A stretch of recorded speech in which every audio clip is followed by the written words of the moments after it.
결국은 이제 대치동 시스템이 만들어진 역사와 사실은 일맥상통하는 질문이 있어요. 대치동 시스템이 왜 만들어졌냐를 보면 결국은 정부 정책이거든요. 정부 정책이 어떤 식으로든 우리나라 사교육 시장이 과열되고 있는 상황이니까 어떻게든 그 사교육 시장을 잡아야 된다는 강박관념이 좀 있는 것 같아요. 그게 이제 표로 연결되니까 정치는 또 정치 시스템에 또 문제가 또 있을 테니까요. 그래서 근데 그렇게 이제 뭔가 시스템을 바꾸고 나면 그 시스템을 제대로 그러면은 적용할 수 있는 그 훈련이 돼 있는 사람들이냐, 교사들이 죄송하지만 그렇지는 않다고 생각합니다. 그러니까 확 시스템이 계속 바뀌고 있는데 거기에 맞춰서 교사들이 일사불란하게 움직이는 걸 기대하는 건 사실은 어불성설이라고 보고요. 특히나 이번 고교학점제 같은 경우에는 이게 페어링으로 엮인 게 특목고 폐지였어요. 그러니까 이게 사실은 대학에서는 할 수 있는 일을 고등학교 때 하게 된 이유는 그동안 과학고나 이런 특목고에서는 학점제를 운영했었거든요. 학점제를 운영해 보니까 그 나름대로 효과도 있고 뭐 아이들한테 여러 가지 면에서 좋을 수 있겠다 이런 생각이 들었으니까 그 좋은 거는 그럼 그대로 받아들여서 일반 학교에서도 학점제를 운영하겠다. 이게 이렇게 된 거예요. 그러니까 특목고 폐지와 페어링으로 엮인 정책이었는데 특목고 폐지가 안 됐어요. 그러면 이것도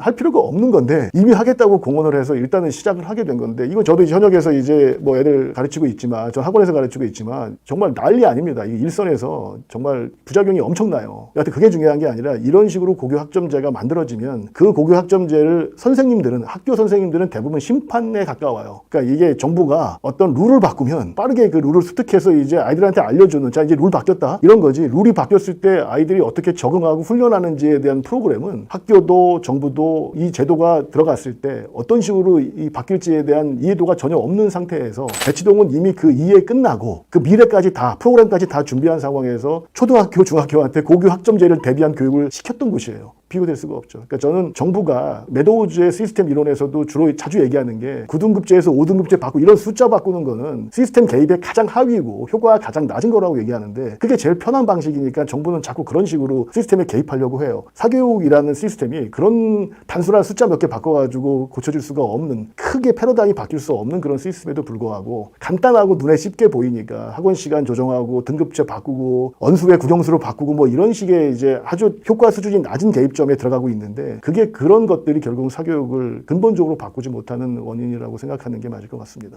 그러니까 역할을 나눠야 될 필요가 있는 거죠. 심판이 자꾸 이게 뭔가 플레이에 뛰어들려고 하는 것 같은 느낌이 좀 들어요. 그러니까 선생님들이 굉장히 많이 충원돼서 그 애들을 다 진짜 우리 PT처럼 애들 개인 트레이닝하는 것처럼 만들어질 수 있다면 아마도 경쟁이 가능할지도 모르겠는데 아직도 지금 선생님 한 명이 20명씩 가르치고 있는 이런 상황에서는 본인의 역할을 정확히 정의할 필요가 있다 이렇게 생각이